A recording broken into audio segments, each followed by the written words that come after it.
Greetings everyone, please gaming mode to make sure everything is set on up. It could go in.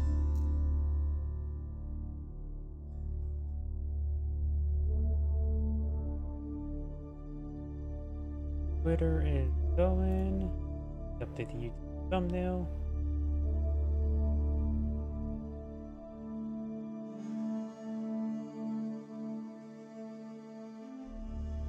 YouTube thumbnail is updated. Twitch appears to be going.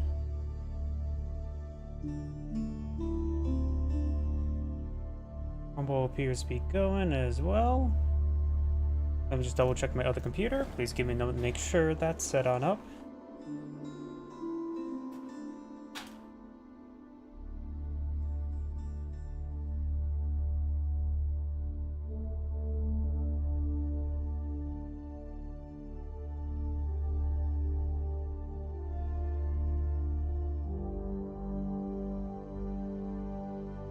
And that appears to be good as well. So let's go and get started. You know what? It probably would have been a good idea for me to actually find a replay first before I start the stream. Again. Sorry about that. Let's see now if, starting from the top of leaderboards, who has their replays open? Hidden. Big surprise.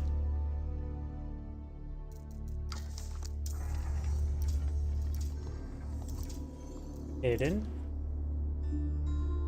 One day ago, this next one.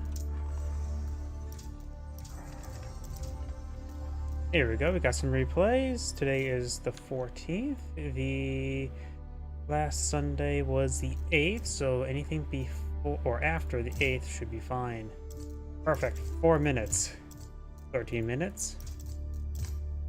35 minutes. Oh yeah, that's also Empire Wars as well.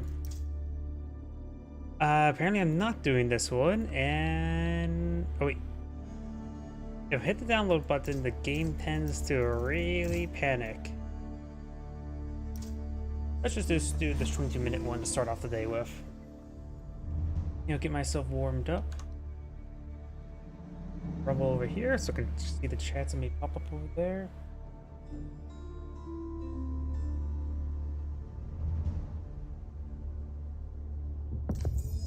And here we go. That button. Greetings everyone, and Great here for another H-Powers 4 replay. Spawning on the north side as the Green French, we have Wash. Spawning on the bottom right side as the Blue Roost, we have El Sensei. Usually as part of our mentioned economic benefits, but since it's a water map, let's first take a look and see what this water map.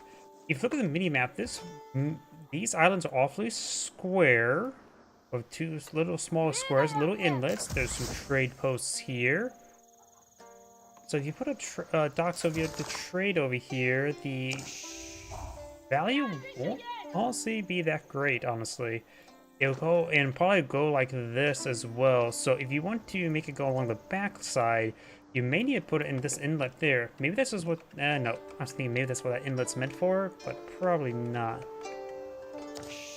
By the way, when it comes to early economic benefits, the Rus, in my opinion, do have one of the stronger navies in the game. Thanks to the fact that they usually go for the Kremlin for extra wood drop-off. In this case, in the Empire of War, you start off a wooden fortress. You have a massive wood boom, and now he's going for the Golden Gate. He's going to have a massive spike of wood, so he's going to quickly claim a lot of navy, a lot of water. He's pushing forward with a transport ship, not a fishing ship. Because you can quickly push forward with your fishing ships as well, and be hyper-aggressive and transform multiple fishing ships on the front line. But since this is Empire Wars, it also makes it so you don't start out with any fishing ships. It's kill off the deer down there. The deer over here have not been killed off. Out of curiosity as well, let's see. Not that button. I was going to switch over to the Roost player, see how many trade bounties he got. He has enough for tier 1. I think Empire Wars make you start off with 100, which makes his villagers collect gold a little bit, or food a little bit better, and get slight benefits in coin. But that's really not important in a, what's it called, in water maps. Because you can mostly rely on fishing boats for your food. But I could easily see the Rus player really spiking ahead. The French do have faster villager production. Did they get faster villager or boat production? 25 seconds versus... Wait, Loidas are... Loidas actually train pretty quick, don't they? 38 seconds versus regular fishing boats, 25 seconds. They're usually like double fishing ships, but they do produce faster than double the cost. Couple fishies being collected up there, very nice. We got a massive number of villagers onto the wood drop-off. Now, besides going for a small amount of gold, he's eyeing for, I guess, maybe squeeze out many fishing boats as he can. Both sides have gone for arrow ship, like this was a transformed ship. Great dodges there. Looks like green has pulled out ahead. 202 versus 239. Took a bit of a hit there. More health down there. They're really microing these ships. Great dodges there. Green took a small hit there. Blue took both sides taking small hits. 162 versus 202. 290 versus 212. Green could push his way forward to go for the kill because it's hard to dodge close range shots. And good dodges there. Get some good damage. Blue's trying to fall back there. Does pull back in time. Just fall back to a dock. Get some health regen over time. Don't really have to focus and get healed up. He could actually throw in the corner and enter into a fishing boat. Because remember, Rus ships do not require a food drop-off. Location drop-off the food.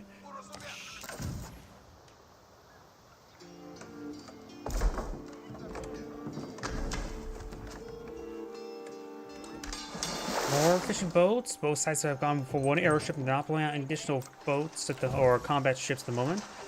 The French player has a massive amount of wood. He could go for a third, maybe fourth dock at the moment. Yeah, that's way too much wood. The Rus player is doing better with his wood consumption. Both players have... Yeah, the Rus player will have more wood drop-off thanks to the wooden fortress. By a long shot. Now, do you have the Abbey Trinity being blown out there? That's sort of interesting. I would assume the high trade house would be a bit better for a bit of gold generation. But this will, of course, give him a structure so quickly get out some warrior monks. He does have a transport ship somewhere, doesn't he? Or did he transform that into that arrow ship? Maybe that. And, oh yeah, it is cheaper, 100 wood. Multiple arrow slits now being researched for green at the docks. And now blue has the age up. Green is far from it. Yeah, blue's taking quite early age advantage. And he is also going for his advanced naval technology as well. He could throw all of his fishing boats. He just got the no additional cost for transformed. He's going for a whole bunch of load up galleys. Oh, there's just one.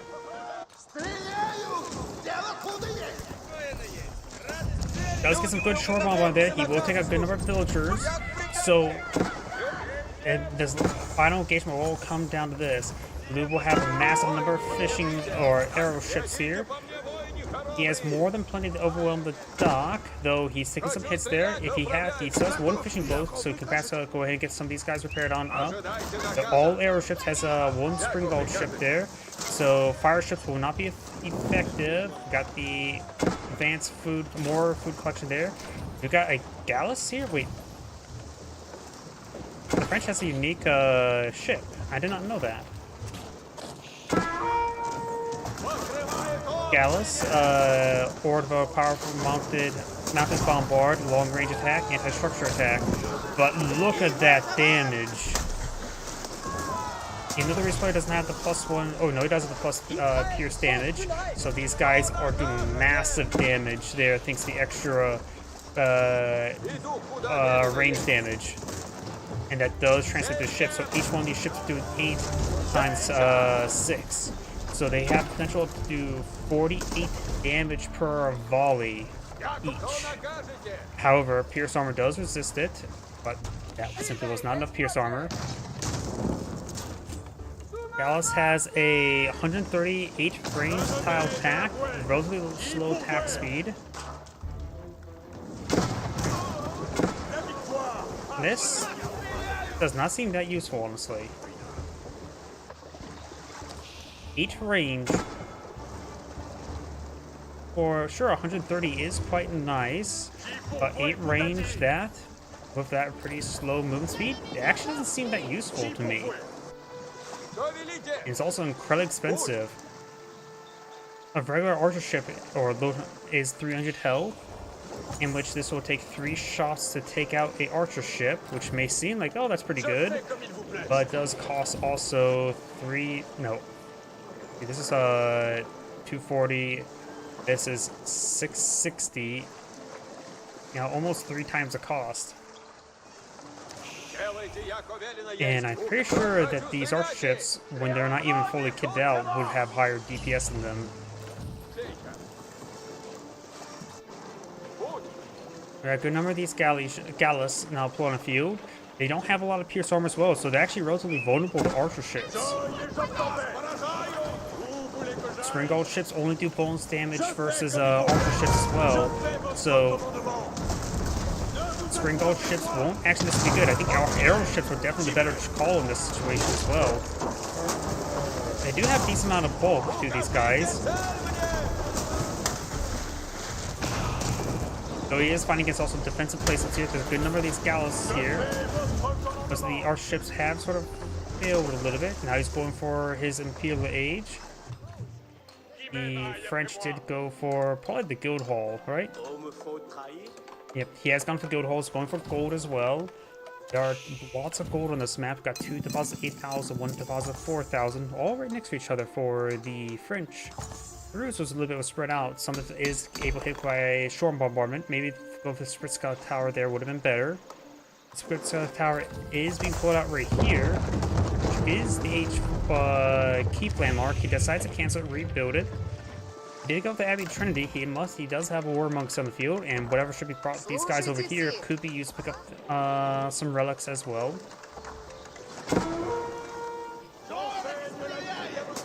These guys only have 8 range, which means this keep will be able to at least keep this can match the same range with its arrows.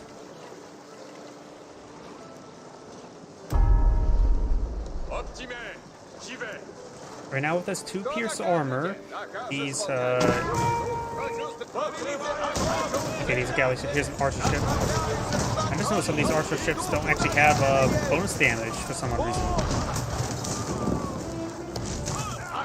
Weird. Maybe something involving the transform mechanic bugged out some of these Rus ships, because some of them didn't actually have the increased damage.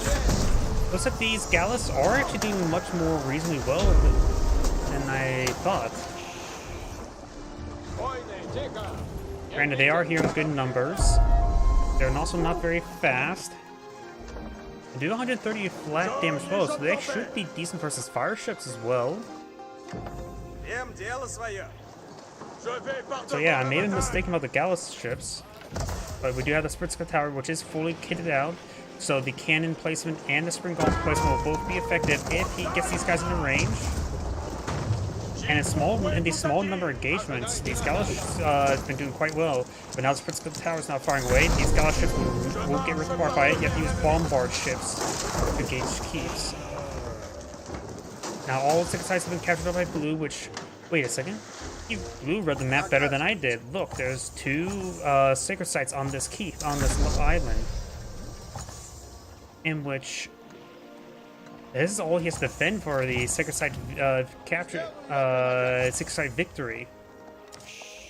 He can let his infrastructure die here. If he deploys enough keeps in this region, he should be fine. We're going to need to see warships. We're now seeing naval long guns, which increases damage. Let's see, increases damage of naval cannons by 50%. Not bad. It probably also applies to the swivel cannon as well. The Karax will probably work a little bit better. They are anti-structural specialists. This is anti-structure as well. I think warships will do better. Great damage on the villagers, that's for sure. And his opponents simply can't go fire ships against archer ships, that's for sure.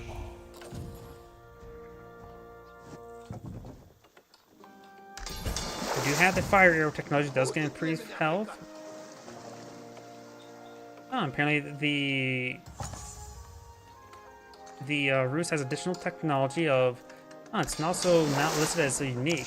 Mounted guns. Replace Springgold ship's weaponry with cannons. Provide greater range and damage. Did they add more naval technology to this game in the most recent patch? I haven't played the game in the most recent patch, let alone any naval maps. You have a Carrack here. They do have more health than these Oh, no, they do have the same health as the Gallus. Carrack's Alphas have much greater pierce armor, so they can withstand the arrow fire from keeps better. They do have 9-tower range, which generally outrange arrows, but those towers do have the Springgold and cannon placement. And now the Type Arm, which will give the Risk player some good amount of stone and other income. So advancing forward, he does have force fire arrows, so these ships will be set ablaze. Very good. And luckily they have high scatter, which can hit other ships as well. Apparently these Galluses can't be left set ablaze. That may be actually a bug there.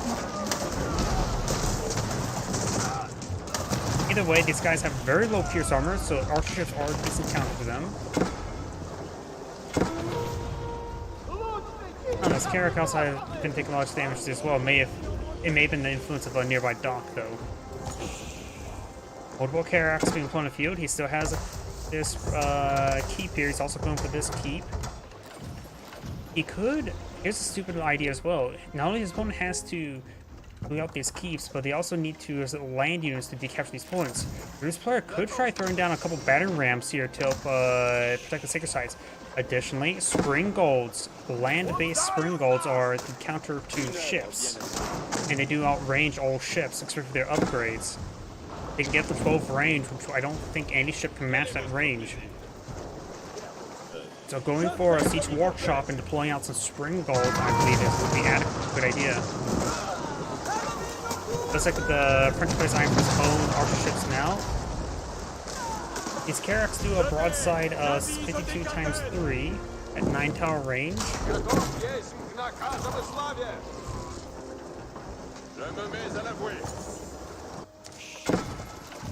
We got some loaded demolition ships, which they do bonus 10 versus broadside units, which actually these Galluses are not classed as a broadside because they, or probably not classed as broadside because they don't have broadside cannon. They have a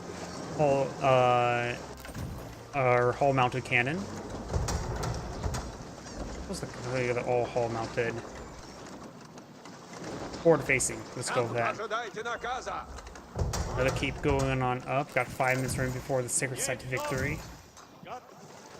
And he actually did go for regular bombards. I would say it does do bonus damage for ships. Has 12 range. And maybe still better go for Springgold since they do have.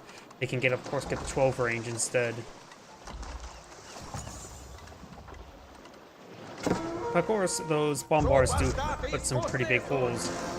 That's when light the Carrack ablaze and falls back.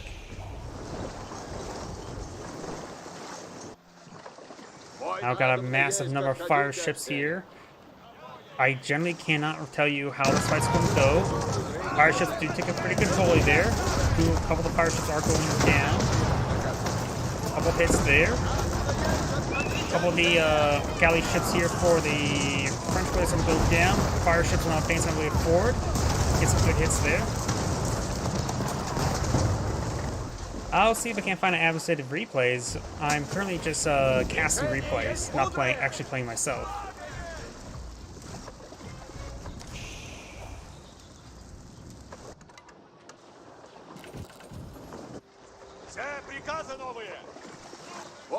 Now, those fire ships did draw a lot of fire. I can't tell you if that was cost-effective engagement. Right now, Bruce has more than twice the army value than his opponent. Another players are pop capped. Chips are pretty cost efficient in population. They're expensive.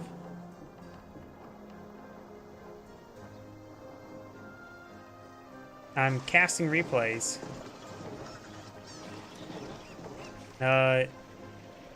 Abbasid's been the meta for quite some time. They've been very powerful for most of the game.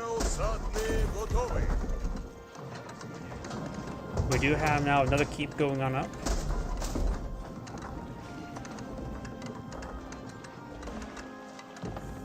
Вот искусен есть.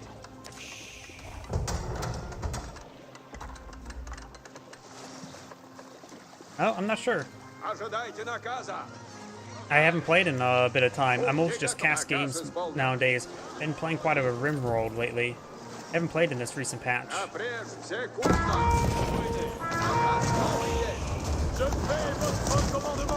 So now, the set of blaze there. Fire ships are in the back line. They're having trouble getting the front line. And switching to his opponent's front line. A couple of KRXs do get hit there. They're streaming on in. Side victory in 3 minutes. Fire ship's now connecting on in. He's trying to go for a flank, but there's keeps over here. Multiple ships have gone down there. He's pulling back his arch ships. His force was half composed of fire ships, and of course they're all dead. They're either dead or dead. It's not really a live state for them. Ожидайте наказа. Готов есть к делу новому. Carracks do go down. Another fire ship has been pulled on Alfield. A couple fire ships now connecting over here. He does have all the fire ship upgrades, so he can two-shot the Carracks. More fire ships on field, but of course they can't be streamed in one time, they get focused down. This keep does have a cannon placement, so is able to fence up against ships quite easily. Carraxes do siege damage, they do full damage to the structures. This Britzka tower is also firing away. Cannon placement's now firing as for bombards trying to push the way forward. He does have some spring guards on the field as well. Trying to find opportunity. Does he have the 12 range with him? Yes, he does.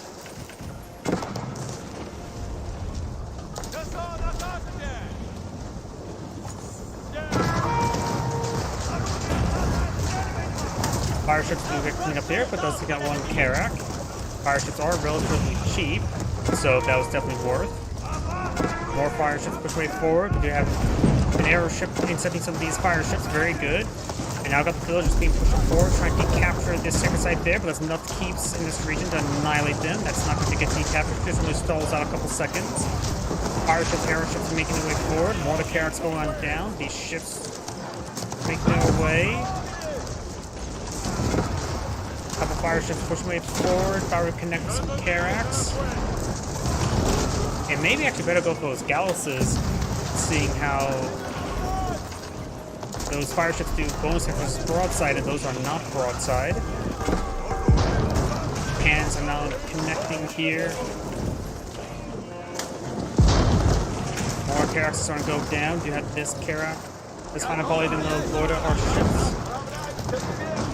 But more arch ships pushing forward. That's how to blaze to these units. We have some trading, not trading, but docks right there as well. Trying to get some core production. Some proxy doxes if that's ever occurred.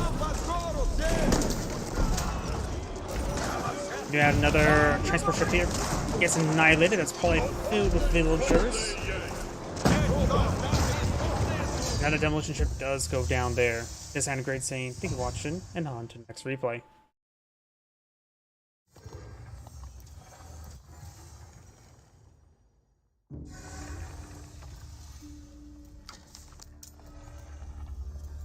Let's see if there's any more replays. I know there's a whole bunch. That was Warring Islands, this one. Next is 11 minutes. 16. 19. Here's some ranked matches. Here we go, 47 minute.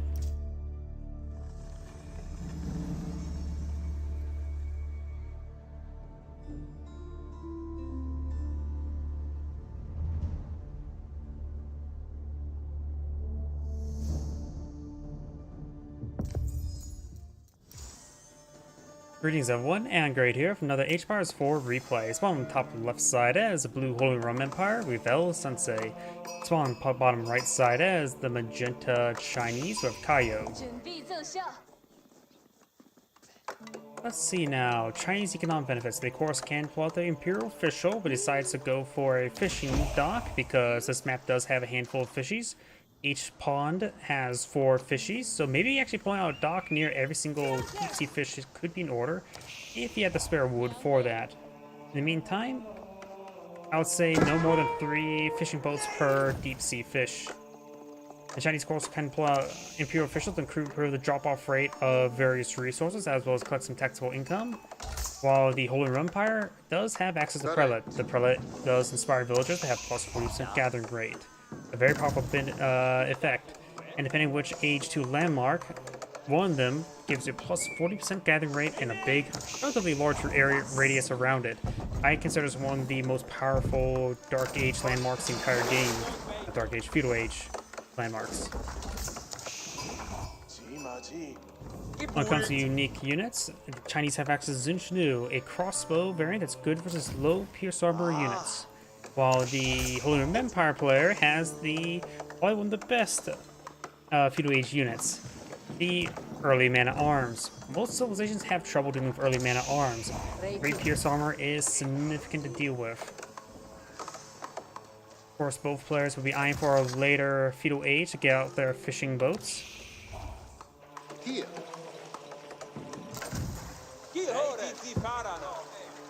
And he is going to eye... Oh, that's not a dock. That is a set of walls. And he may destroy some of the shore fish right there. He guesses a little bit paranoid for his opponent pulling out a proxy dock.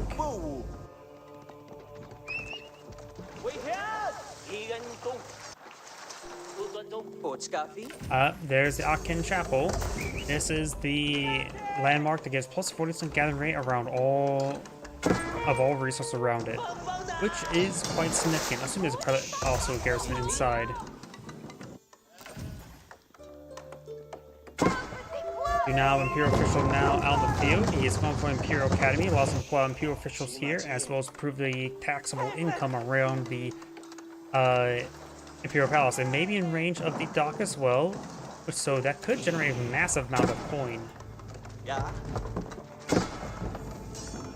Magenta's now trying to get some shanks there. Magenta's trying to pull it out of dock here. Does get interrupted by this palisade wall, so these palisades wall were successful in stopping the docks going on up, but he does go ahead and go through some walls there, and that should prevent any sort of dock placement. And speaking about proxy docks, we do not have a proxy dock here. We do have a archer ship, and his opponent already has deployed out a Spring Gold ship. We do have a arrow ship also being put up by Magenta here. Maybe over here. Nope, that's a fishing boat. Blue right now is eyeing for a Spring Gold ship. This is his archer ship, so there's a Spring Gold ship now. We do have both archer ship here, and there goes the archer ship. The Spring Gold versus Spring Gold will be fair fight, but Magenta can make it not a fair fight by having his arrow ship engaged on in. But a quick fire ship's also one way to win the fight. But there's also a fire ship pulled on the field, which Magenta may get a double splash here. Ace of Manda sails, and those both of them lose their Spring Gold ship. I honestly have probably would be a good idea for Magenta to pull back his scout and start torching down this dock. We have a dock being pulled up by Magenta here. Blue has a dock queued up there trying to deal with this villager. It'd be a good idea for Magenta to pull out arrow ship here in order to provide some shore bombardment, help secure this region from villagers. Another arrow ship here. Got an arrow ship here, so fair fight. Magenta gets the first shot there, so will win the duel. And the boar does get enraged. I think some more spies take out the villager. Magenta does go ahead and throw an arrow ship over here and does go ahead and keep secure this fishing region. Both sides have access to a good amount of fish. Magenta needs to eye for some more warships over here. Got another Spring Gold.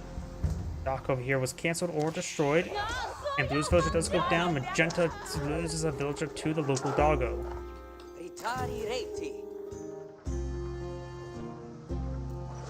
We got a bit of a flush of ships here, one of each warship. We have the fire ship advancing forward. Does avoid the arrow ship volley there and there. You could throw the fire ship into the fishing boats and get some serious damage onto them. Fire ship took a couple volleys there, more hits, and does go down. Magenta has a Spring Gold ship on the way. He does have to be careful about this fire ship there. Does connect there. Even splashes down a massive number of the fishing boats. Fishing boats. He's going to summon Spring Gold ship. Barely alive. Getting repaired on up, and now there's 2 Spring Gold ships here. Arrow ship providing some ship damage. Arrow ship does go down. Fire ship has been pulling a field. Fire arrow ship here not properly engaging. Could be does to get out that one out there. I'm surprised he didn't get splashed himself.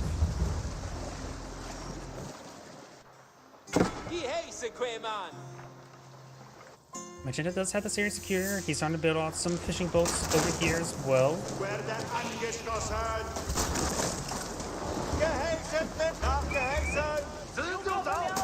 This Spring Gold ship may just want to fall back to the dock, get a bit of health regen. Blue could apply a single fishing boat here for repairs.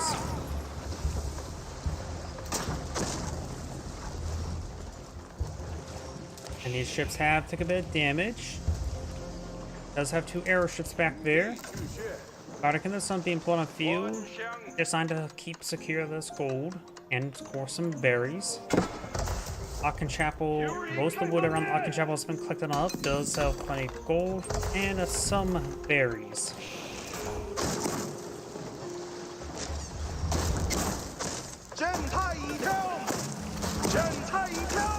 Spring Gold ships took a bit of a beating. Blue's pushing forward.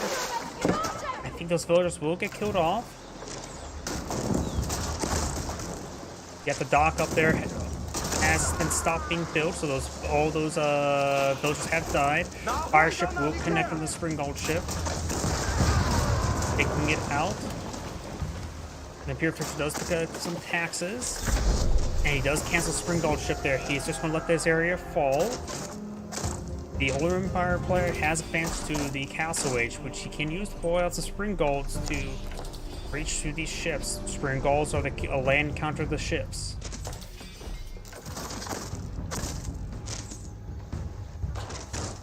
Magenta getting close to get enough food to age up, but then the stock is already down. Blue could take time, maybe just pull out maybe 3 fishing boats here just to collect up some food. Maybe not going to go all in, so the chance of his opponent attacking this region is very likely, so maybe just put a small investment, not a large investment. We got a decent investment of fishing boats here. I would say, yeah, 12 fishing boats seem like a good number per pond. Now we got some man-at-arms to play on the field. Regular man-at-arms now pushing way forward. We got the astronomical clock tower. And remember as well, this is not a naval map. The Chinese player needs to start thinking about other counters, so does the Holy Roman Empire player. Crossbows are a good item, generally in most matchups, because the chance of you fighting against men-at-arms, knights, and lancers are very likely. In this case, the men-at-arms are advancing on forward. These villagers are a little bit exposed, not a lumber camp in this region as well, a little bit far away. And the local doggo is fighting the battering ram? He saw a stick and he really wants a stick. We do not have a crossbow, a couple crossbows on the field, so he's starting to pull them out. Very good. The man-at-arms have no upgrades mode, going for some pierce armor now. Crossbows here in decent numbers. Local doggo still trying to pry off a stick or 3.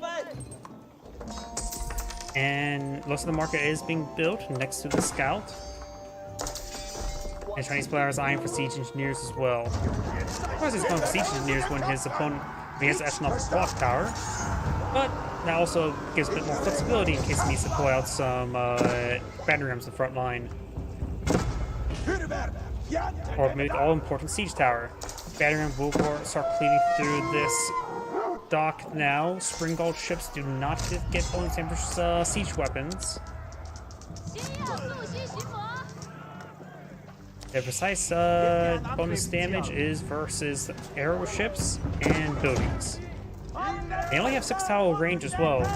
Spring Golds have 10 inherent range, so don't, just because they fire Spring Golds, don't treat them as Spring Golds. Asgard hacking apart some of these villagers, but he will see some arrow fire. Doesn't have any armor upgrades himself.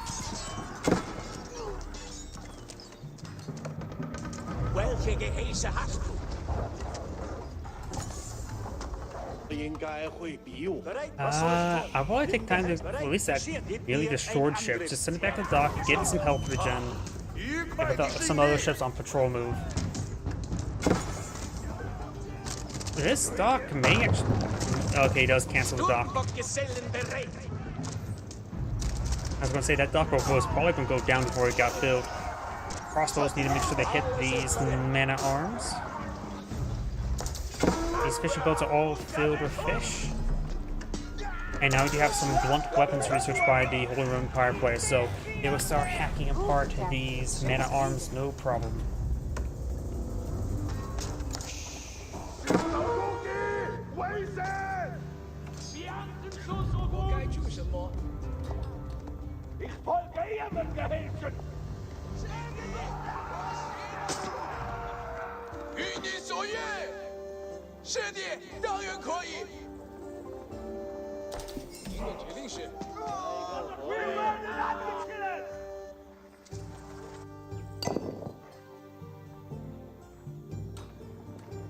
Magenta's trying to push forward the village up here. Just trying to get a second dock since this previous one was destroyed by a battering ram. But this thing about battering rams, this one's still moving around, receiving some chip damage from the arch ship. Crossbows trying to pursue these mana arms. He does have a handful of spearmen on the field. A handful of spearmen would be a good idea just to be a frontline unit to keep your crossbows safe.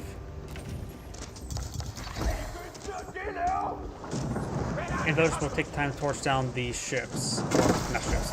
Battering rams. Does spot this freshly built dock. They're just going to come forward and try to torch down. Prevent his war from being destroyed. Magenta's pushing forward with this battering ram. It is built by this palace guard there. The palace guard will go down. To the Springald ship. And the mana arms getting some good damage there onto the battering ram. And he will save his dock.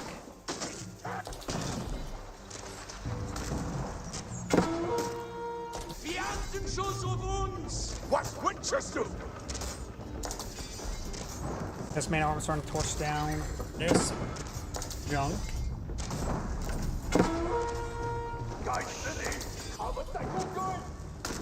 The dock has been set ablaze. It will be destroyed. A handful of crossbows now advancing forward, getting some good damage there onto not a whole lot at the moment. The spearmen will all go down. Battering has gone down. Man at arms and horsemen are breaking on through these village into this opponent's town. Magenta's running out of housing spacing to hide away these units, but he does save the majority of his villagers. Man at arms may want to get additional pierce armor at the moment because right now the Pounds of the Fire is doing some extra damage to them. They currently have 7 damage. If he gets one more pierce armor, they will do 1 damage each rather than 2 with the extra arrows.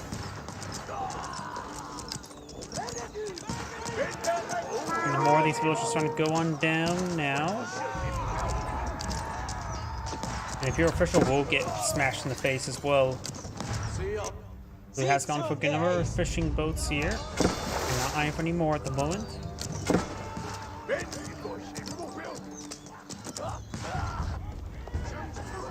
Those are starting to fall back away from Magenta, but looks like Magenta took some more losses there. And these horsemen are just getting gunned down. No spear brace there. Horsemen trying to go to these crossbows, getting some good damage there. Crossbows do hit hard, even though they are not a counter for the horsemen. They can really do act as a soft counter.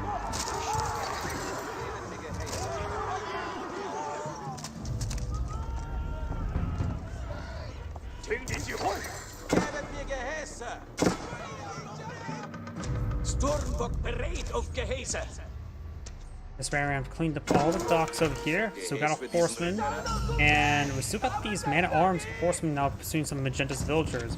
Magenta currently has 79 civilians. His opponent has 73. Of course, Magenta has a lot of idle villagers. No, not villagers, but fishing boats. All of his fishing boats are currently idle at the moment.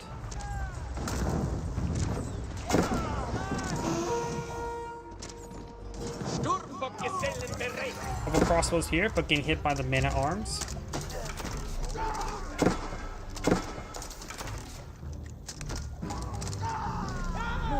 get cleaned up there. Zieht zum Gewehr The vor. small magenta force now advancing forward. There's no warships there by some shore bombardment.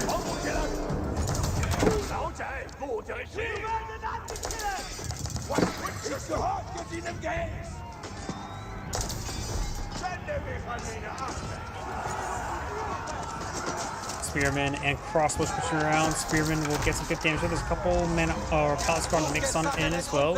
He's currently microing his crossbows. Very nice.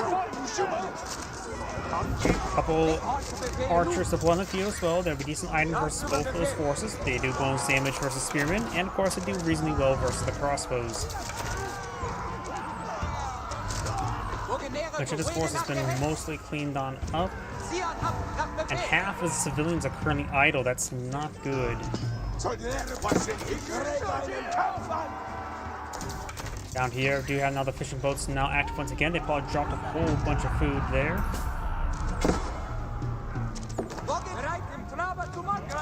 Couple spearmen here. We'll give the crossbows a bit of breathing room.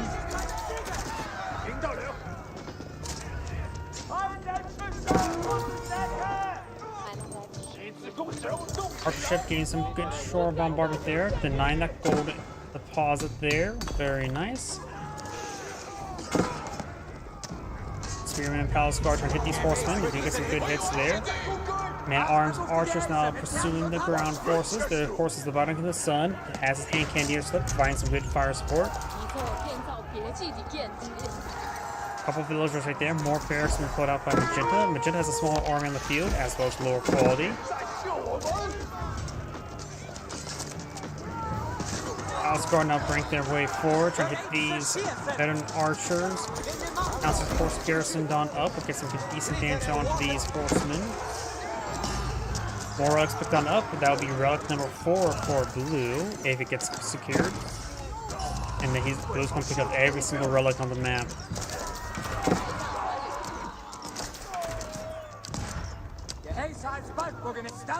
Last of the force puppers are being cleaned up now. There's only a handful of archers remain in this force. Magenta now has all of his fishing boats collecting once again.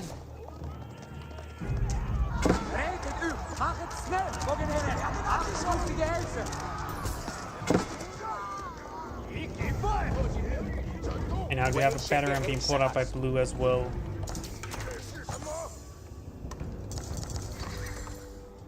Magenta does have a small force of melee, mostly a force of crossbows. It's a small force of horsemen, good number of archers, and not a whole lot of man-at-arms remaining. Though a couple of these archers are being thrown away. He does perhaps spot, he will spot that battering ram now. Battering ram could actually just sort of sit there and try to draw some fire. Horsemen trying to hit these crossbows now. Got a couple spearmen here. No spear braces on the horsemen now. Man-at-arms now hacking apart these archers. Horsemen trying to overrun these crossbows.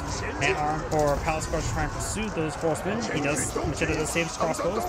Maybe lose 1 or 2. Now the man-at-arms push way forward. And right now, since this opponent's not going for many man-at-arms at the moment, palace guards should be very effective in this situation. Though there's some more reinforcing man-at-arms now.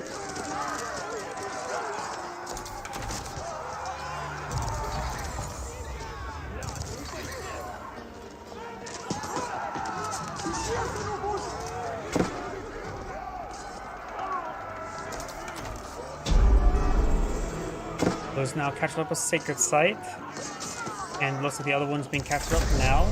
This will give him a sacred site victory countdown. Palace guards are here in small numbers. Still got a decent force here. Good horsemen trying to pursue these crossbows. Couple spearmen being reinforced.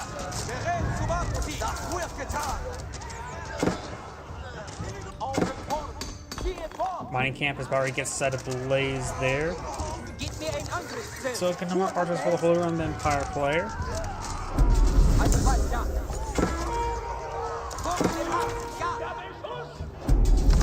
And the prelate does go down there. Got a battering ram here, but then it looks like a move order, not attack move order. So attack moves tend to only target gates and not necessarily wall segments.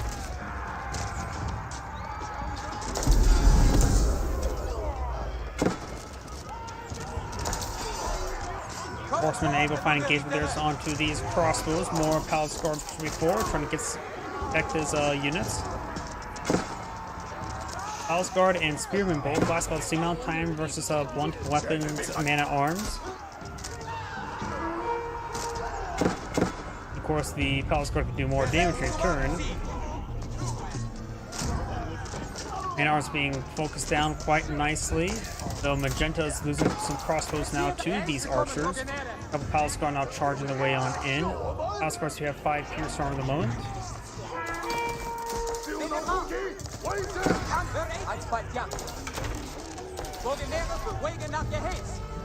Palace Guards gain some good damage there. Does take out one of the crossbows.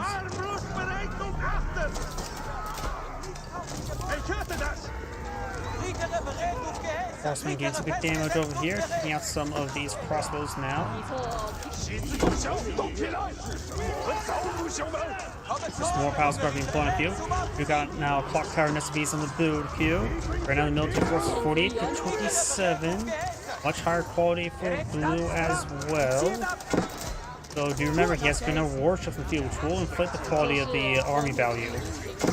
So honestly, I would assume be inflated a little bit more with the large number disparity, so maybe the army value does should calculate ships as well. So a number of those reinforcing units do get picked off by these horsemen, very nice. It does find some blues villagers here. Blues trying to eye for a forward keep. It is in the center of the map. There on this map, this variation, the map has a trade post in the center of the map, which also means trading will provide minimal value. There's one more of those desperate gold measures. You probably do better just trying to get villagers to collect up food and then sell it. Horsemen overwhelming the Clock Tower Nest of Bees, but you will save the Clock Tower Nest of Bees. Those will of course top off itself. Spearmen and man-at-arms pushing forward, pursuing these forces. We have this keep almost fully built here. Clock Tower Nest of Bees finds a decent volley there in the villagers. Does take out only one, however. Palace Guard now pushing forward, getting some damage on these villagers now.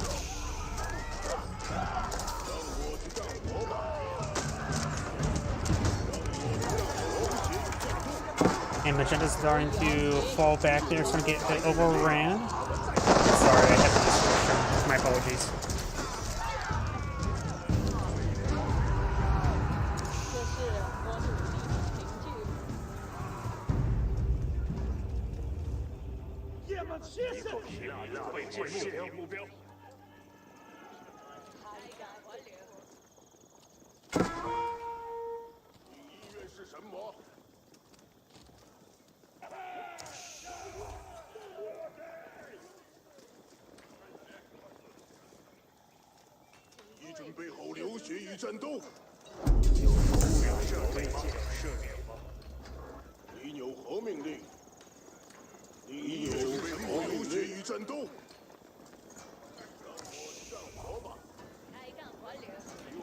一侧建造铁骑的建级。让我去干活吧！准备好流血战斗。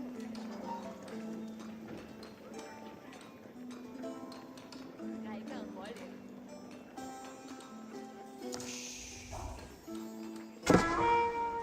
Proven sig meine Rüstung.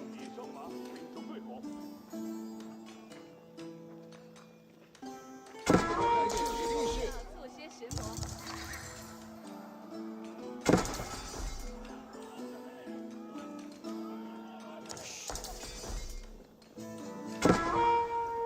？Stangen der Schusslinie.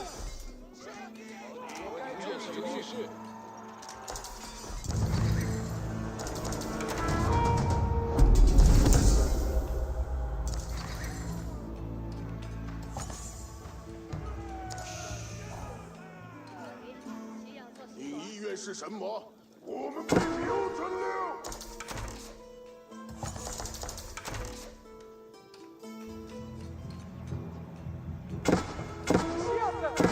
Der Feind ist auf uns zukommen!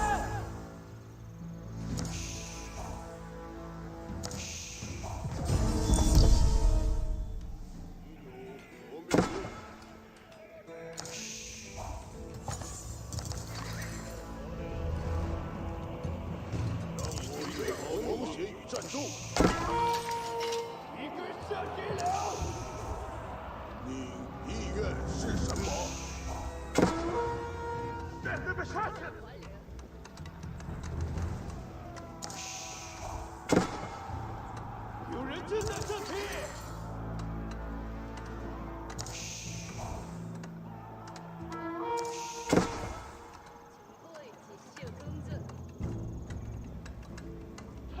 漂亮，射雕公击。他应该会比我更长袖。我该就是苗语就是。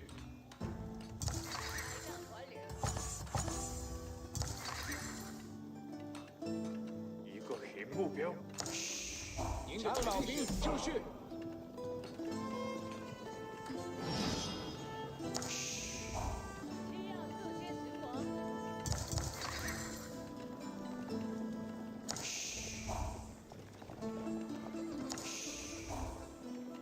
这是我努力的成就。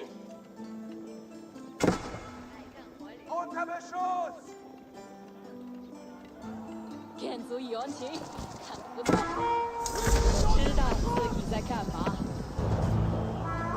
我知道自己在干嘛。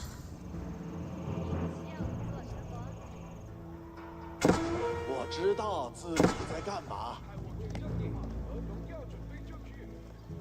不喜欢被人当靶子。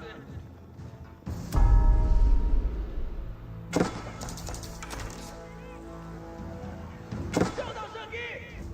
这一是敌。Werden angeschossen。Sorry about that, everyone. Oh.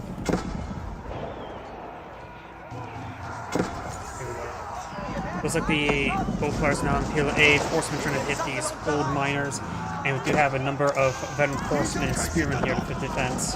Right now, it comes a gold collection on this map. There's, of course, some gold smoke deposit here and here for blue to claim.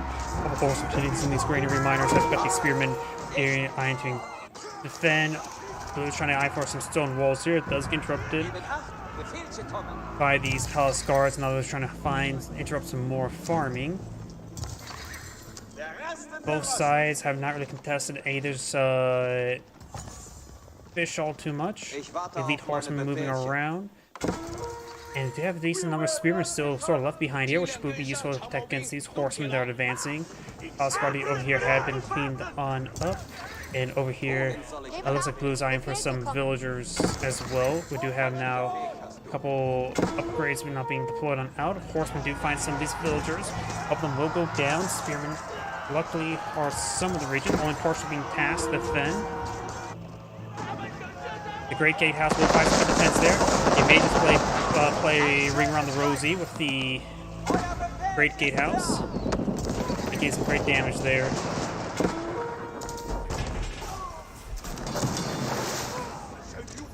Alright, Horseman needs some good damage here. And yep, it looks like my lunch is still not agreeing with me. I'm going to just place this and follow Magenta. 之力是我的职责。收到射击。咱们的手死一点。我该往哪里去？ Werden angeschossen。按照指令进行。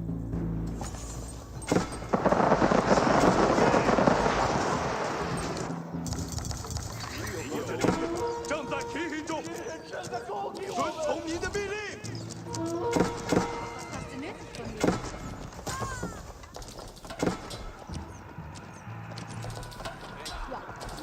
我们怎么会被攻击？这里。Und habe Schuss！ 在拍子上会出空了。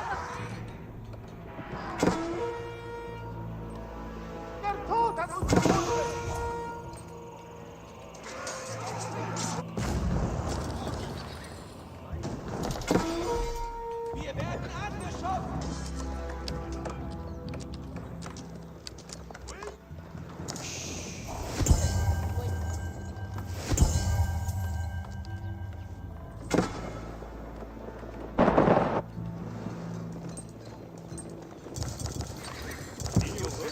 Werden angeschossen!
Sorry about that. I know this is a good replay, but I don't know why my lunch is not really agreeing with me. Let's see now. Looks like some of Blue's ships went down right there to something. Got a number of horsemen, elite horsemen moving around. Right now, Magenta still the Song Dynasty has not advanced in any dynasties to get out some fire lancers. 准备走。 Got a good number of spearmen now hitting. Let's take out those horsemen there. Over here, we have looks like a trebuchet counterweight clock tower counterweight trebuchet going down there. Also, receiving some fire there from the keep and from the Bardican Sun and from the primary town center. Right now, the civilian count is not in favor of Magenta. That's why we're seeing the Song Dynasty to get some more village production there. More spearmen pushing way forward.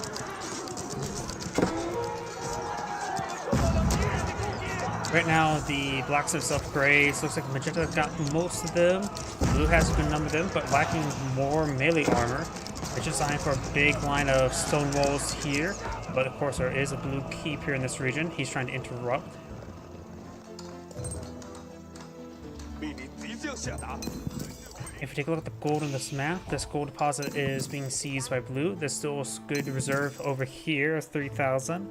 Magenta has this deposit 3,000 remaining, and so is this deposit here. So they have about equal amount of gold. I don't know, blue has more gold reserve, include this one he's claiming up right now. So blue will have his gold last longer. Magenta can always get some taxable income as well. There's 200 coins in some of the in one that granary.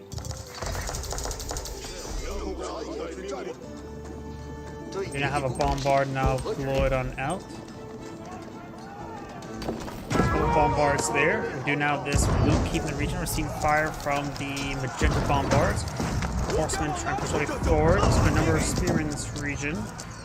Blue right now has 200 gold sword on up. Magenta has small food, wood, and gold as well. So overall, the Blue Empire does have more reserve. Both sides are low in food and wood. Bombards trying to fire away. Got some hand cannons help out the Holy Empire player. Got some horsemen here. We'll find some of these Magenta villagers, but we'll find a handful of spearmen as well. One time, with this number of villagers going down, Magenta may want to eye for a third town center. Good damage there on the keep.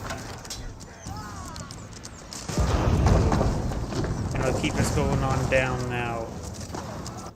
The horsemen still alive over here. The villager and spearman will go down here. A couple hand cannoneers, multiple hand cannoneers will put up a Magenta in the back line. He does have chemistry, he does have pyrotechnics. Now, we've got a big line of stone walls being put up by Magenta. There's still a decent amount of gold for here for either player to seize. Blue still has 8 villagers right there as well. Advancing forward with Spearman and the Palace Guard engage these crossbows. They will go down. Blue has another wave of horsemen advancing on forward. Magenta's trying to rotate around a handful of spearmen, and there's some hand cannoneers mixed on in as well. That's a good, very good number of horsemen. Spearmen, of course, very good in this situation. The hand cannoneers could focus down. Now they're being focused. Insufficient wood there, so Magenta's completely out of wood. It looks like these horsemen will all go down there. Go get some. And all the walls have gone on up. Not only this area is good for claiming up that gold, but it's also important for claiming up that wood, which Magenta is running low on. Blue has all 5 relics. He probably does have Tithe Barn. Yeah, he does have Tithe Barn research. He also has gone for the Volgar Palace, which is the times 4 barracks, times 5 barracks. Batteries on pushing forward, cleaving through the Bardican Sun. Got another round of all our stone walls being put up by Blue. Handful of Magenta's horses here being picked on off. No more fishing boats over here. Magenta still has fishing boats over here. And he is overfishing on certain deposits. There's only 9 fishing boats here, so the deep sea fish will regenerate at a good rate, and so there should be infinite amount of food there for him not to be overfishing. And we do have good number of fishing boats over here as well, so Magenta does have a steady supply of fish. Looks like not all of these stone walls have been built over here. Does get interrupted there. Magetta's still at 80 villagers. Blue's now being supported with a handful of bombards, cannoneers, crossbows, archers, and spearmen. Magetta has a good number of cannoneers to get everything that's advancing forward.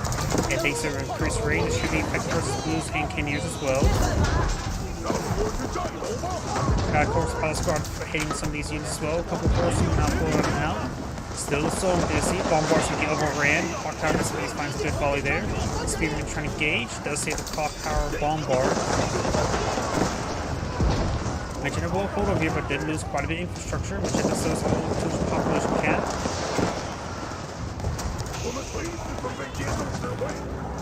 Horseman band support. We'll find some more elite horsemen in return. Magenta does not have access to bloodlines at the moment.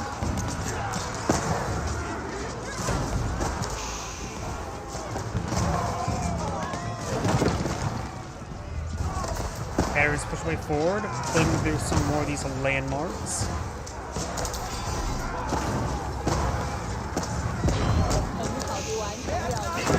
Bombard finds some shots there, trying to hit the battering ram.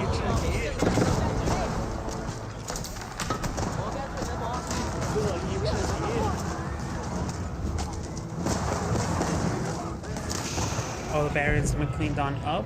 Right now, Magenta has a force of 55, opponents have a force of 54. The value is in favor of Magenta, and his hand cannoneers will provide some good value. All those hand cannoneers are being picked off by the Keep and Bombard, which is very important. Horsemen now engaging each other. Magenda's hand cannoneers on the back line does have a handful of Palace Guard behind it as well. Going for more of these barracks.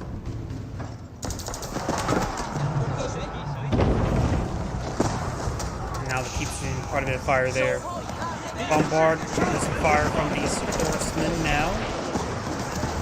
And it will go down. Hand cannoneers firing some volleys now. Taking out some of these horsemen. The Great Gatehouse gains some good damage as well. Keep firing a bit of shots there. Magenda's still at 85 villagers. Only has the 1 town center at the moment, though he does have a second town center built in the southern part of the map.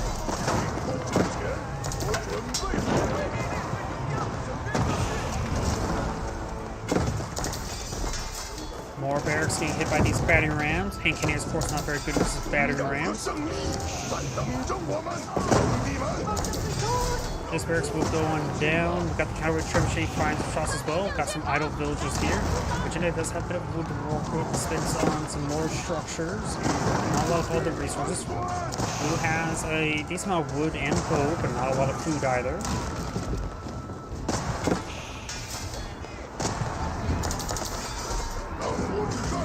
Palace Guard is hacking apart these battery rams now. Horsemen do find opportunity on these villagers. There's still actually a number of defensive spearmen here. As well as some hand cannoneers. Oh, there's actually a sizable force down here. May want to just station that force right there for the time being. Some of these farms are starting to get burnt down. Gotta save some of this infrastructure. More horsemen streaming on in.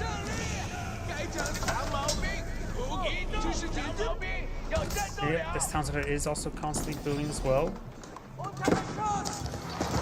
Spearman does find a good engagement on those horsemen.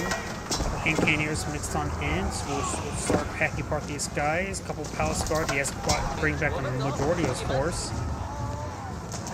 And there's still all these hand cannoneers back here forgotten about. They will probably gun down all these horsemen. Yes, they will. And there's actually a sizable amount of force there. He does bring them back forward. That's about 1,000 resources.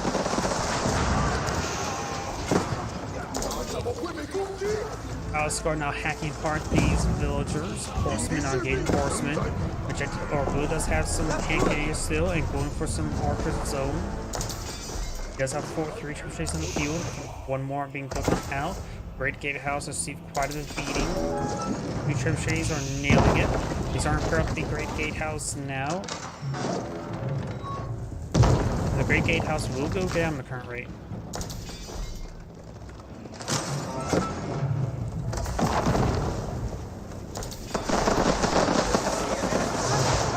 Great Gatehouse, let's get one last, may get another volley off.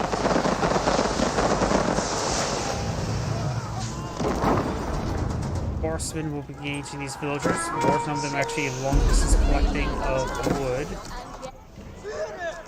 Palace Guard now trying to push the way forward over here. Villagers finding some, or horsemen finding some good damage there. You have a outpost here. These horsemen will be cleaned on up. Archers are all a little bit damaged thanks to this Cockguard and SCVs. That one Hankaneer does get picked off. More horsemen being pulled on the field. 跟着我，快马前进！这是我们的领军路线。 听候差遣，我准备。 Okay, that Cockguard and SCVs got pushed forward in those horsemen, but did not lose it. Horsemen making their way forward. The horsemen overall making good composition, but however, we do got a number on land next on the field. They should be very powerful against these horsemen with the AoE and swing attack.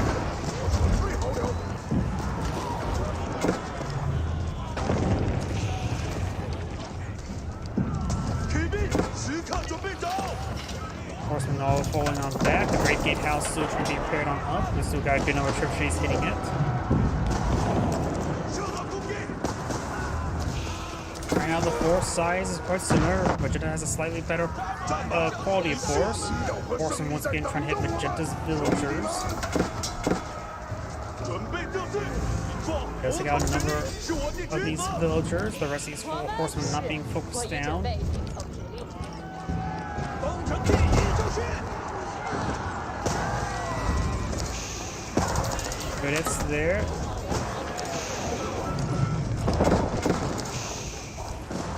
Outpost does go down. And there's a nest of bees finding a good shot there. Some of these Hankaneers seem to fire there. We do of course have incendiary arrows for blue. 快让他们别在那儿！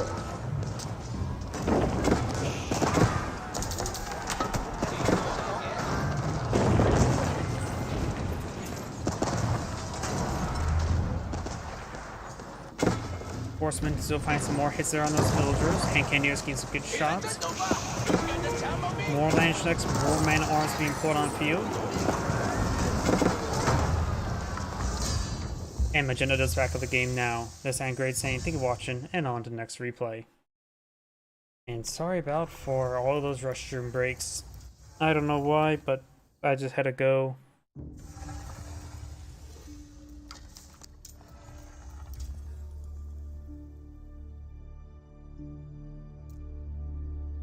Let's see now.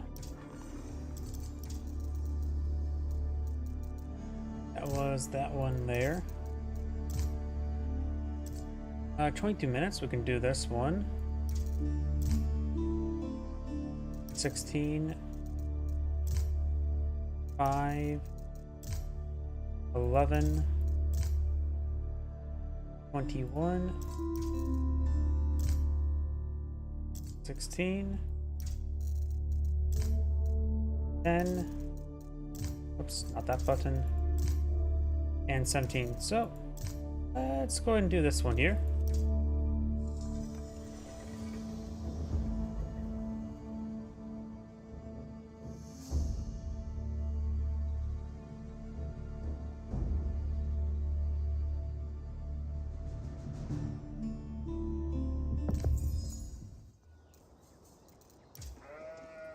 Greetings everyone, and Great here for another HPowers 4 replay. Spawn bottom left side as the Blue Roost with El Sensei.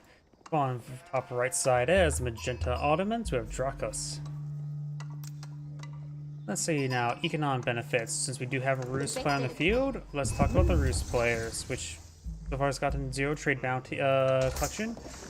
The more wildlife he gets, the increased food collection rate he can get. Additionally, his hunting cabins provide a little bit of trickle of gold and drop-off points of lumber camps and town centers near Wooden Fortress or the Kremlin will provide more wood drop-off as well. So he does have access to resource benefits for all his resources, barring stone. And I guess you can also count population housing as well. While the Ottomans, rather than taking time to collect the resources, they just print and fabricate units out of thin air with their military schools. Blue does find a handful of local forest puppers there. Find some local doggos as well. Both of these deer deposits have been cleaned on up. And the deer both spawn close to each other over here as well. So this would be a good expansion location for the Roost player. Maybe go for this far end rather than this one here, so perhaps get more sphere influence around the stone. Either way, that should be a good expansion location for the Roost player. Magenta has their town centers relatively close to each other as well. It's 50-50 chance whether or not the Autumn player goes for additional town center. Though seeing he has so far cooked up no stone, whether it be for military schools or for town centers, I have a feeling he is going to go for additional town centers. The Roost player is now at 290. If he kills off 2 more wolves, it would give him enough trade bounties that when he kills off both a boar, he will get tier 3 trade bounties without the aid of the high trade house. Also, there's a sheeple still back there. There's the boar. Pumbaa.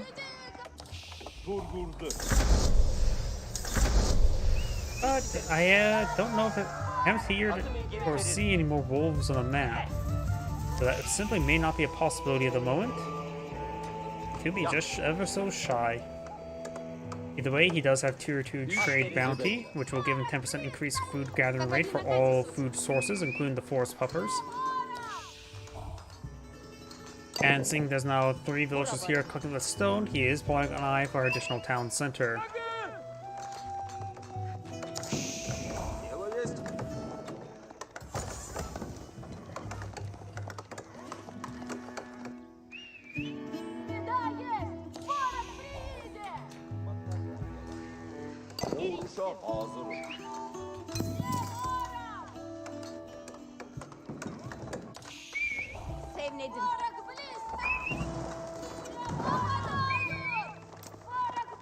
Looks like Magenta Scout will get double teamed, but he may take out 1 blue scouts in first. Blue does pull back the scout in time to prevent it from going down. We have a second town center down here as well. Magenta's eyeing for a second town center somewhere. We have the Kremlin Colonial Field, Nexus Gold Deposit. Also does provide good coverage for the lumber camp, provide wood drop off here as well as over here. And potentially over here as well, so good location for the Kremlin.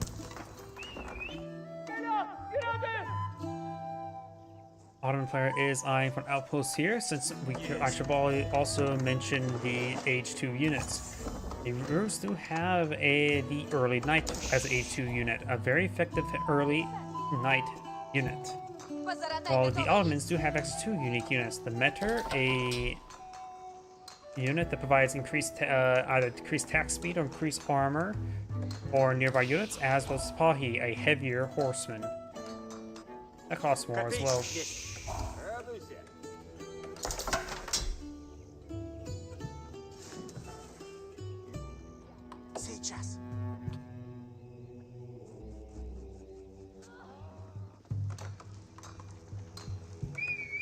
Spearman, unupgraded Spearman, trying to make his way to poke that horse in the butt. He's poking the horse in the butt quite easily. He does only have 1 military school on the field at the moment, so he's just eyeing for some free military production units for defense. He's eyeing for a big line of palisade walls there to protect the flank. If you look on the map as well, this map usually has a lot of shrubbery in the middle, but in this case there's a lot of big tree deposits in the middle as well.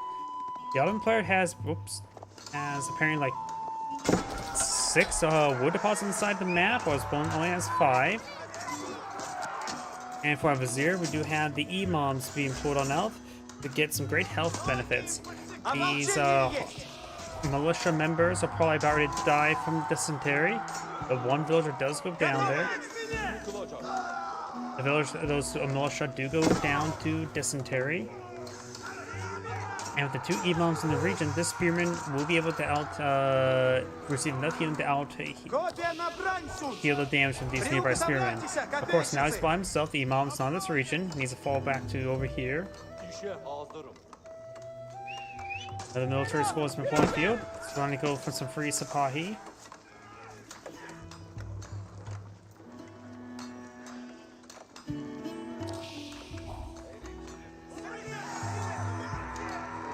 Horsemen advancing forward, poking away against these villagers. At this point in time, you may need to get out some archers. You do have now an archer range, multiple archer ranges now being pulled and out.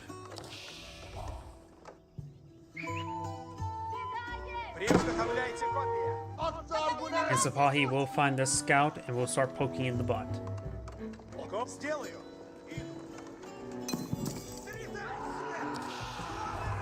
This gold deposit is not going to be coming up. Imams do avoid the spearmen.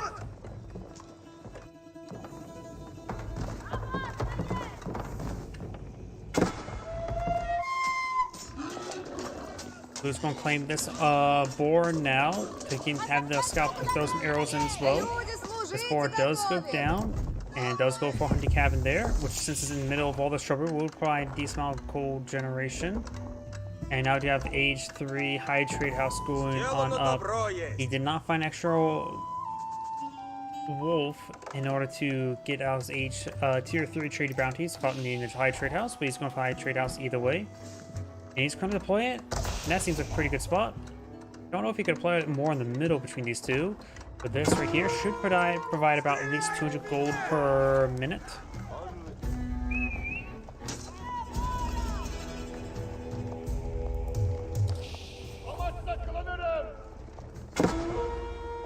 Down here, we have looks like the supply getting a bit of damage there onto the scout.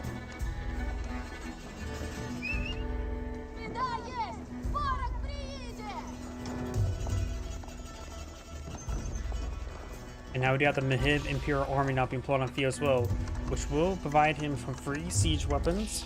So it looks like it's out of the range of a blacksmith. Is this a blacksmith? Nope. Another archer range there and there.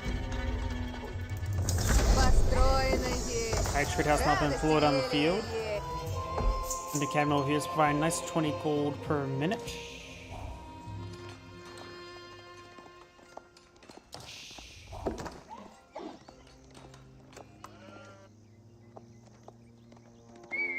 The gate could be start, and as well as walls could be start being torched down.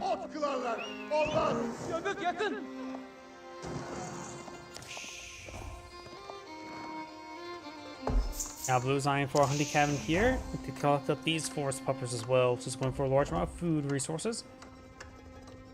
You can always collect these berries later on as well. That's going to take out some of these generated forest puppers as well. Spearman do find a good hit down the spot. He does take it out. He does throw a small amount of walls there and also this wall into the rest of this area.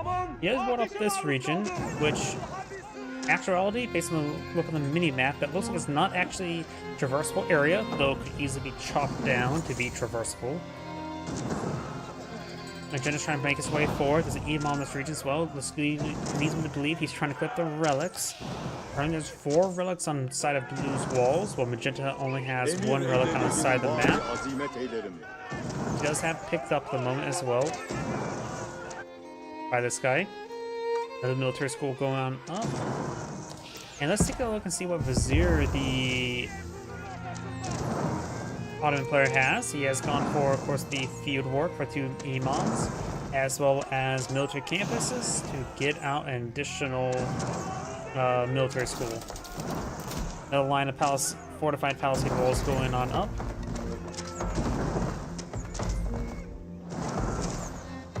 Various players eyeing for the night research to upgrade his early nights to regular nights. Also got some Janissaries now being pulled on the field. Looks like his opponent is eyeing for mass Janissaries. One unit he could use to fight against a Janissary is maybe the Horse Archer.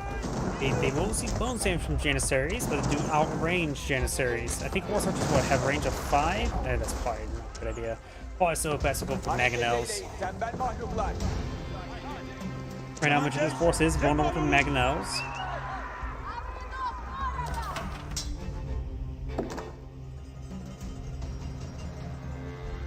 I have wooded fortress there, or just for spotting against in the shrubbery. Take time to torch on this fortified palisade wall. Blue's picked up 1 relic, this one here. He may be eyeing for this one next. A single villager advancing for its way forward.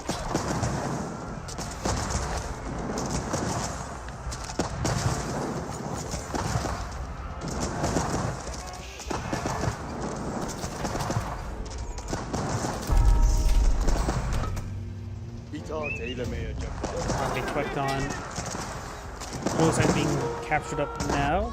Over here, we do have, looks like the scout engaging a scout. Bana bir emir eyle. They both have... I think Magenta's slightly winning, but there's a Spahi, and Blue will go ahead and win the fight. Or Magenta, I should say. We've got a big wave militia now push way forward. Half of the Rus military is opposed to this these militia. They do move at decent speed. They do have decent damage at the moment. Janissaries do offer good damage output against the low Pierce armor units. Imam's getting some massive health benefits there. Mangonel finds a miss there. Magenta's trying to fall back to his Mangonel. Imam's gains great health benefit. Those called the Imams do go down there. Hey, right now I'm just having trouble with movement there with the Rus forces constantly surrounding him. Looks like Magenta's force will get cleaned on up. He's relying on some more spearmen, now getting some man-arms mixing in with his crossbows and Janissaries.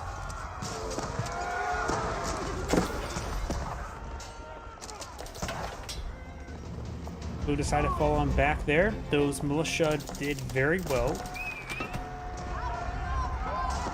Knight does get a good charge attack there. Should have finished off both those guys in one hit. We now got a Metro now pulled in the field as well. Any more Vizier deployed on out. He's gone for fast training. Atım zinledim ve hareket eylerim.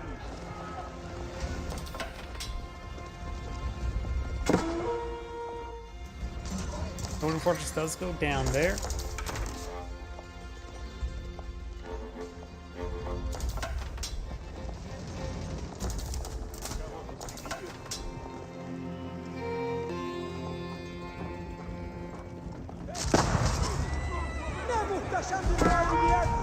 Horseman does go down. That knight goes down as well. Right now, military force is quite similar, 32-32.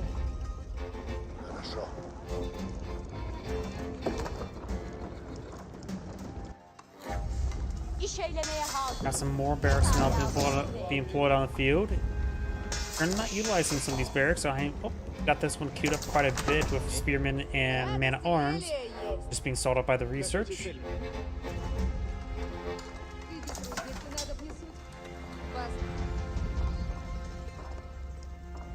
Which does have these force here, including a battle ram. The boar over here has been cleaned up. Forest part has been cleaned up as well. Now he's trying to get these berries. He doesn't have a whole lot of food remaining. Does have actually a decent amount of force puppers from the high trade house though. Janissary getting poked to death by these spearmen. Saygı düşmana azimet ederim.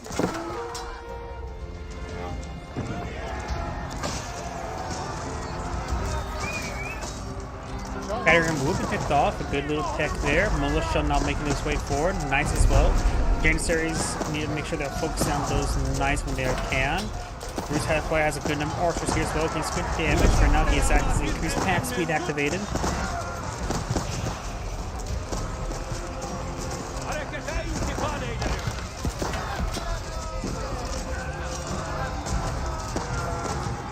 These players making good work with these archers. And these metros need to fall back. There's not a whole lot of stuff here. This may want to fall back all these units. Cats leave behind the spearmen and the men-at-arms so the metros can escape. Adriam could be pushed for as well to draw some fire as well.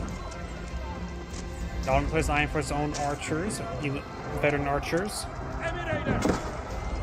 Cenge azimet eylerim.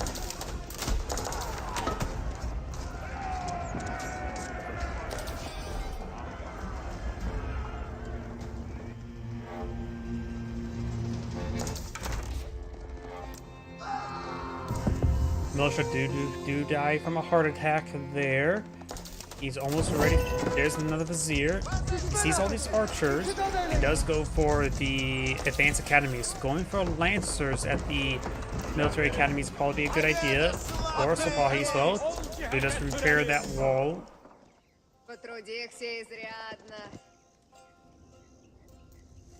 Blue has claimed up those 4 relics inside his map. Magentas only has the 1. And now you actually have the castle turret research. That is interesting.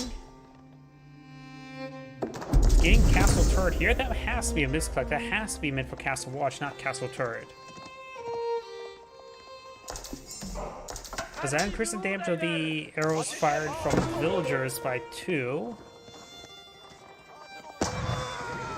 Warrior Monk does get gunned down there.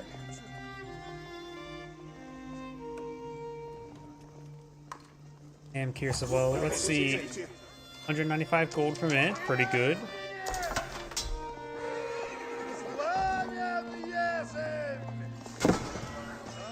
And some of these villagers not getting hit by these knights. With the support of a Saint's Blessing from the Warrior Monk. Исполнено будет.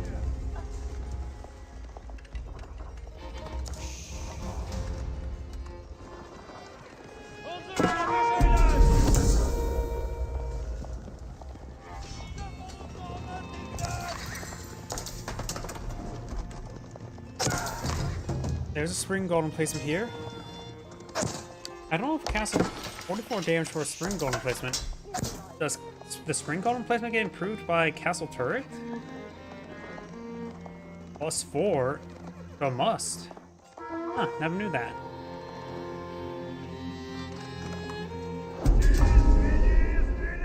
Yeah, 2 of that damage is from the research here, and that's +2 from the Castle Turret. And what? I guess the Autumn player backed out of the game. Is Angrade saying, thank you for watching, and on to the next replay. A little bit abrupt.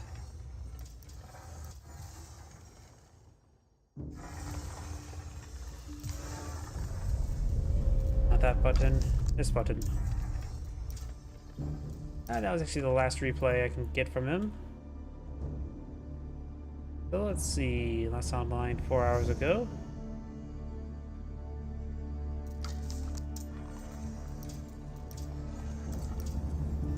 Hidden. 12 days ago, so probably not this one.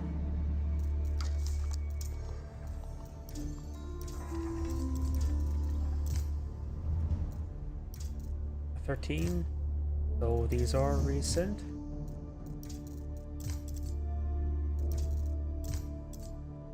There we go, 25 minutes. If you could just give me one moment, I need to grab a drink.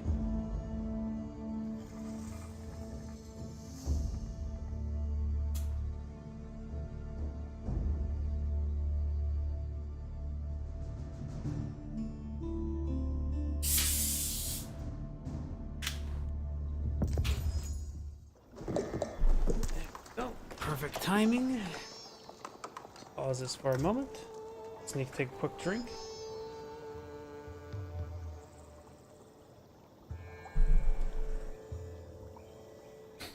And so, let's go and get started. Greetings everyone, and Great here for another H-Powers 4 replay. On the left side as the green Delhi Sultan, we have Lush. So on the right side as the yellow Holy Roman Empire with Lucifero and let's see, economic benefits. This map does have access to ships in which Delhi Sultanate can be particularly effective because their fishing ships do have an air attack, which is great for sniping villagers. But it looks like Andis was engaging opponents' fishing ships as well. We do have a fast Aachen Chapel. Of course, this is Empire Wars, so they do have almost enough resources there to age up. And of course, got Dome of Faith here. And with the free research from Delhi Sultanate, this could be a little bit of a late start there for Delhi Sultanate since they have to take time to research everything. I wonder if they start with any research for free, like textiles. Nope. Of course, textiles, of course, is age 2.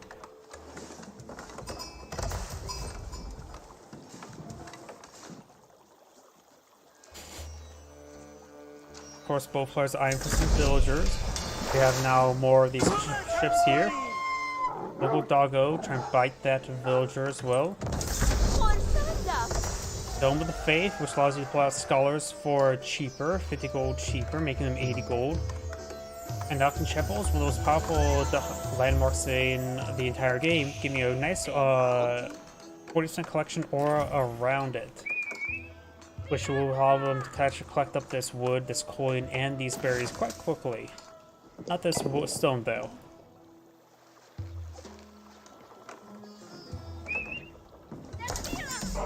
Seeing both players not getting any stone at the moment, so it looks like they're not eyeing for additional villagers. Blue's also taking time to collect up some of this fish with his villagers himself. Remember as well, fish do get collected at the same rate as deer, so if you pull out a mill here, you can actually quickly gather up all these fish with your villagers.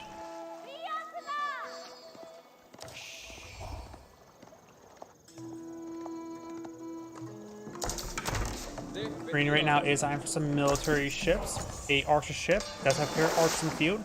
Going for some Gazi riders as well.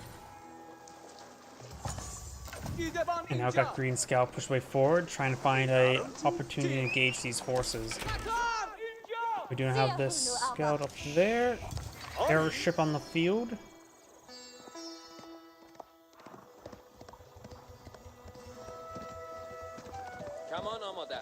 Green's now pushing forward with a Gazi Raider and an Archer. Can push forward with the Archer ship as well. The Gazi Raider could take time to break these palisade walls there, so the arrow ship can advance on forward. Scout here does see a bit of fire.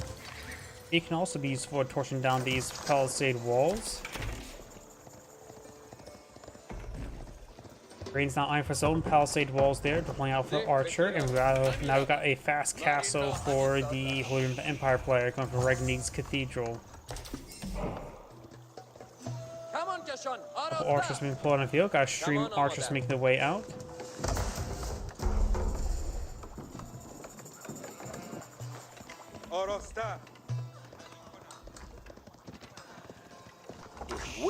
The Falcon Chapel will help improve the collection rate of these villagers by a significant amount. Gazi Raiders do force them away as well.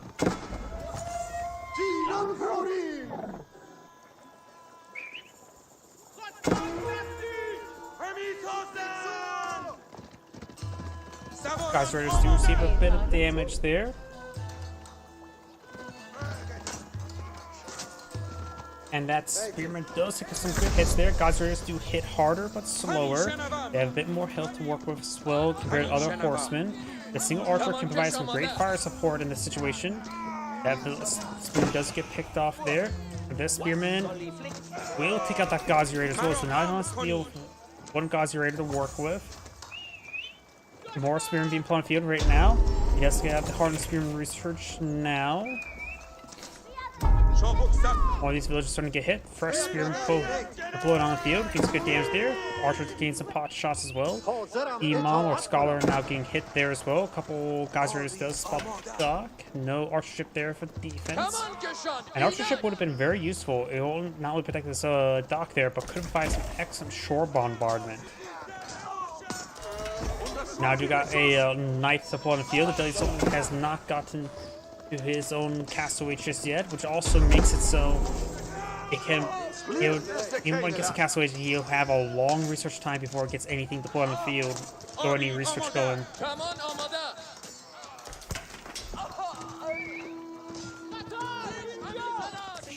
This knight will provide a powerful power spike here. And it looks like Green does not have any blacksmith deployed on the field yet, so it doesn't get any of the research going either.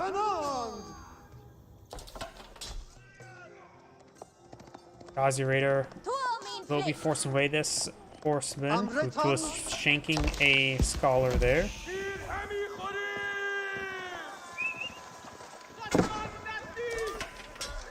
Single archer will be impaled. This second side has been pitched by Green. Yellow's trying to interrupt it. Gazi Raider now hitting this prelate. Good attack there. He needs to hit that Gazi Raider. Going for conversion there. He actually may get conversion off. Does get out of it. Over here we do have, looks like Knight getting some more hits there. The Spearman needs to turn around and shank that Knight. Poke his eyes out. More hits there, that was just a scout. Those ones all get cleaned on up. Yell still does not have access to a archer ship here. Compound Defender now going up for Green, which allows him to pull out keeps for cheaper.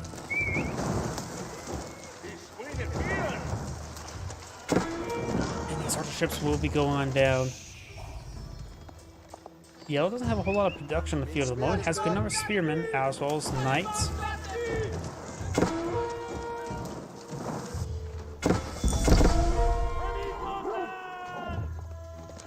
Spearmen trying to stop the sacred site, but will be picked off there by the archer. Up here we do have another prelate trying to capture a relic. The one is one plane, that's one picked up, nice and pale. Osirator will go down.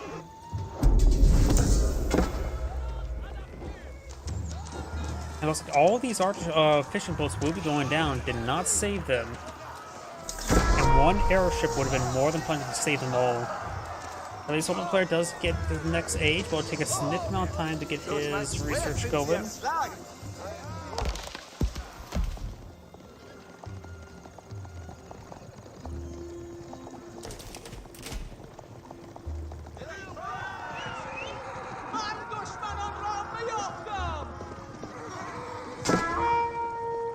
Good attacks there on the archer. And the archer does go down. Got some short bombardment there by the archer ship.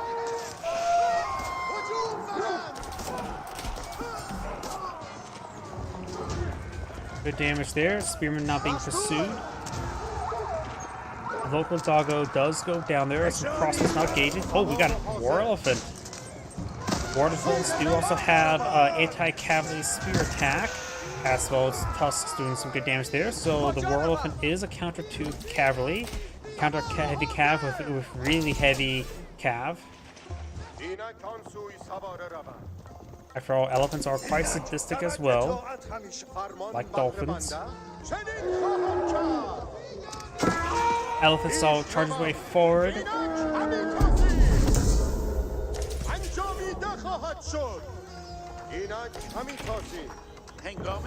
Barriers now being clicked up over there, very nice. Yellow does have a decent force of knights here. Now a whole lot of protection in this region as well, so if he advances forward, he can get some great work done. A couple idle villagers here as well. Oh no, those aren't villagers, those are spearmen. Very different. After all, villagers don't have big pointy sticks. Just those sharp little knives. Spearman versus spearman. Now got the hardened spearman there, or veteran spearman research there. Does save all his villagers there. A couple of lances not put in the back line as well.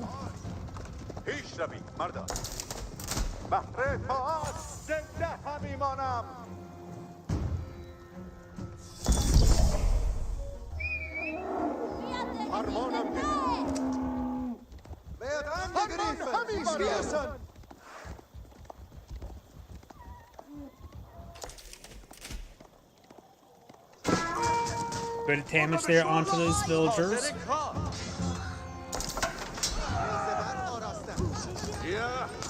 Good number of those villagers do go down. So now both sides have killed off 5 villagers. And killed off some escorting and protecting forces as well. And now you got the Palace of Swabia now being put on the field. A town center that can produce villagers 300% as a rate of 3 town centers, and as well as a third of the cost as well.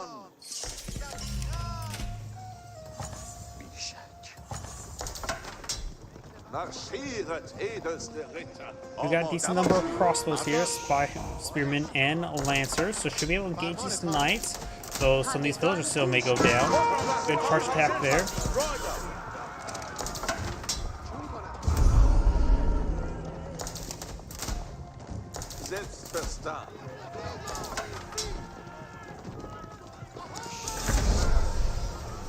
Swabia now pulling on the field.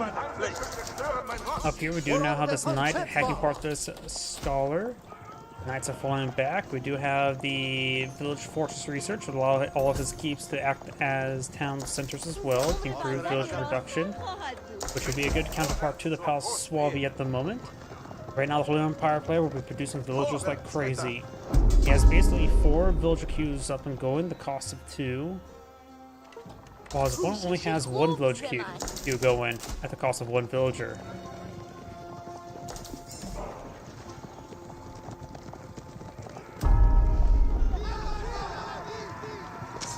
Good damage there. Lance not push away forward.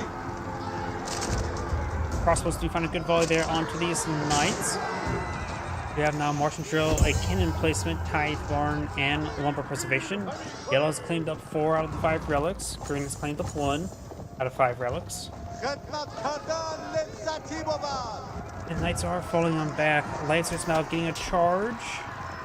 They probably make it 1 hit. Looks like they did get 1 hit there. And Yellow's going to be counterattacking as well. So he's put a little too far away from the spearmen. He's rebuilt some of those fishing boats as well. Still just the 1 warlock on the field as well. Marschiert mit Ehre, Edelmänner. Vorwärts, Ritter.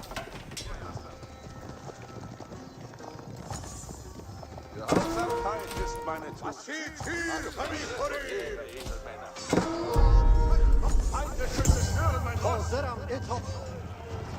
Imam does go down there.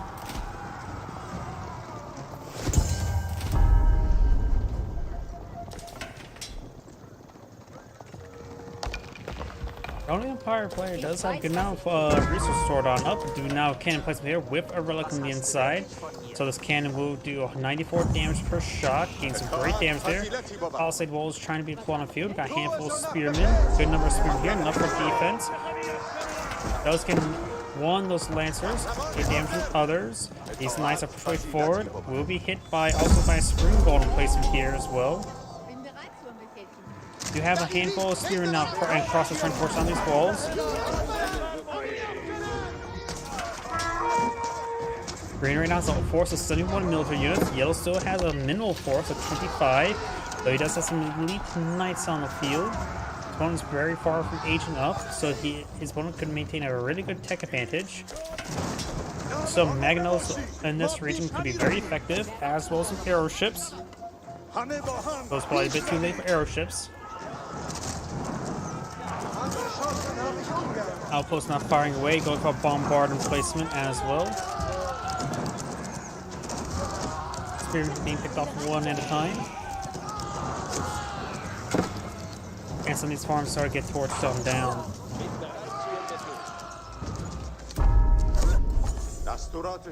Sicker site now being captured on up.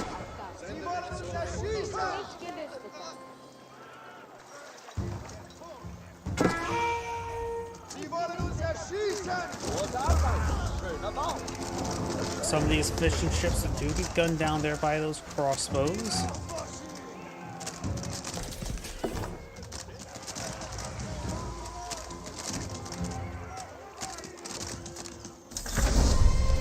And Green actually has claimed up all Sicker sites. Just now notice that with the giant trumpet fire blaring, or whatever that music instrument's called. Which will also mean there's a lot of free gold generation there for Green as well. So if you look over here, there's a good amount of coin in this region. Plan another keep over here could be very useful, because also be asked as a drop-off point. It's good damage there. Crossbows trying to hit the arrow ship. Arrow ship getting some great damage here.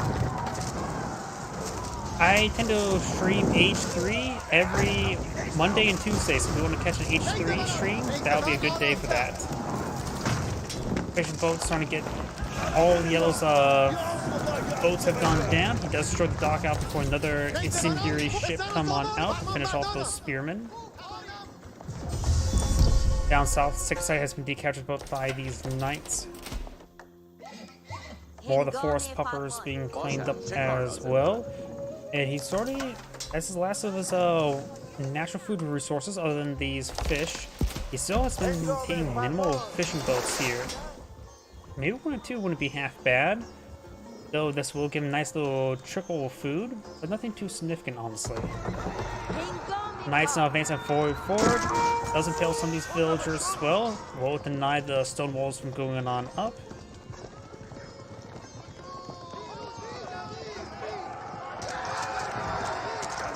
And now these knights are falling back. Doing quite a bit of damage there. Marschiert mit Ehre, Edelmänner. Ritter, vorwärts zur großen Ehre. He could redeploy another lumberyard over here to help him collect up this stuff, as well as all of this. It's actually a very large number of villagers right here, isn't there? 62. That is more than half his villagers in this region. Green's eyeing for a massive line of stone walls. He will not be able to keep this site behind the stone walls, unlikely. But Yellow's also trying to decapture this area up here as well. Got some stone walls. Oh yeah, can be built by his infantrymen with thanks to that his landmark. So it does cancel this one here. We'll find a bunch of more angry men with pointy sticks. After all, their sticks are apparently pointier than his.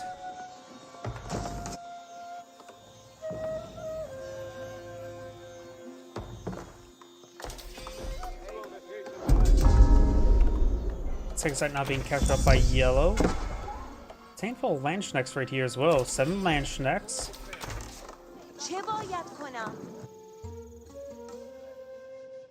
Yellow Spearmen get to stand on top of wall. They don't do that all too often.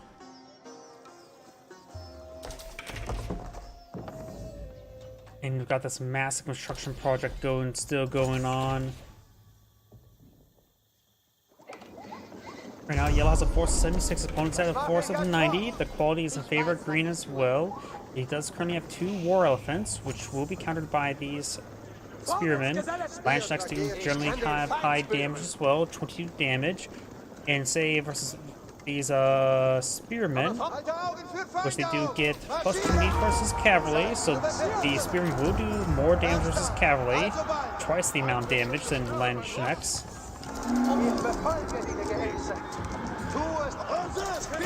But either way, both units are countered by archers. So Green may only get some regular archers rather than crossbows. So they will be using versus the knights. Elephants receiving a bit of fire now, getting focused down. He's trying to run away. The guy in the back trying to poke with a stick. But this elephant will go down. Holy Oil has been researched, getting some damage there. The keep is fully garrisoned, so it can't get any more of these villagers in the inside.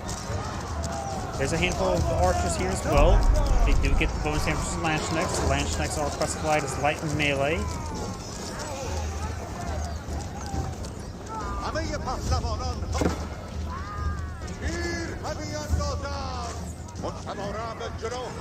Getting some good damage there.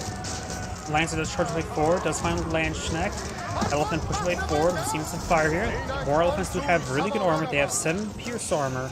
And these elite archers have 9 damage. So they receive 2 damage each from those archers with 850 health to boot. You take a lot of arrows to take them down. However, we have incendiary arrows being researched as well as this last amount of fierce damage right there.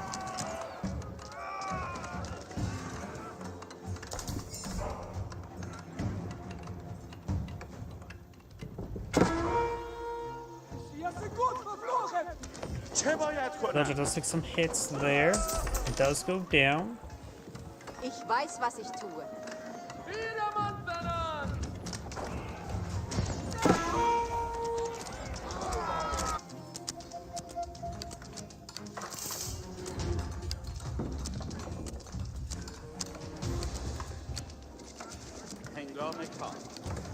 You now have heavy maces now being researched for the Holy Room Empire player. Nope. Yeah, he still has that, which will give his man-at-arms bonus damage versus heavy, which would be good versus those Lancers as well as these War Elephants.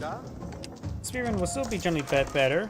Now got the Hizar Academy now being deployed on the field. Hizar Academy will allow him to get a food for every single technology research, which is a good amount of food.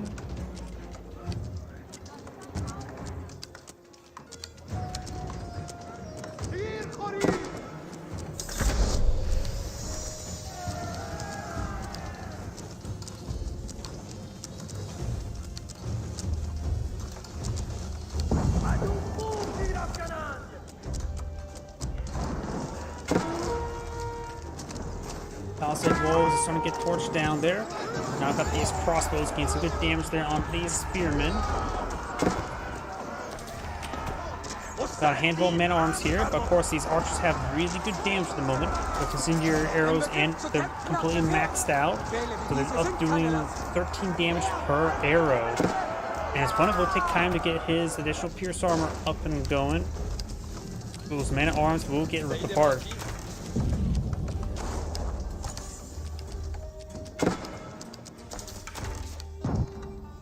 Got some yellow outposts being pulled out over here.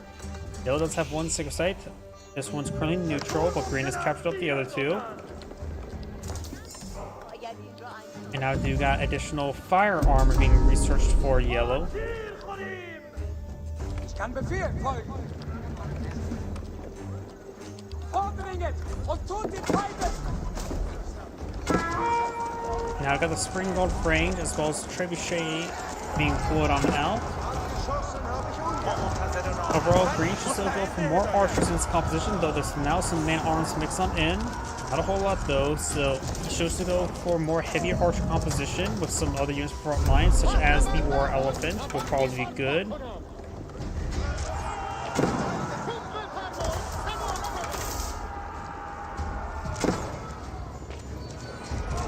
Archer's not getting some good damage over here. The War Elephants make his way forward. Hand Cannoneers receiving a bit of damage, or can get doing a little bit of damage there. Archer still be a good item versus composition as well. All of it is vulnerable to archer fire. The War Elephant does go down.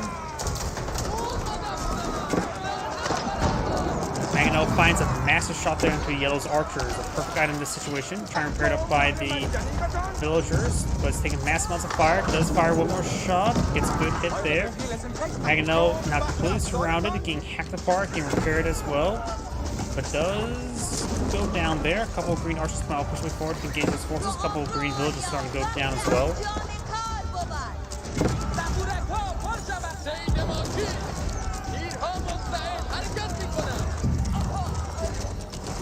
Green's forces starting to be cleaned on up. Both sides have a similar army size, but of course yellow does just have more research and higher quality units.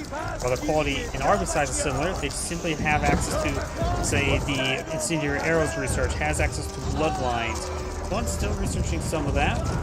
Green does get his villagers out of here. He does also have lots of villagers at the moment.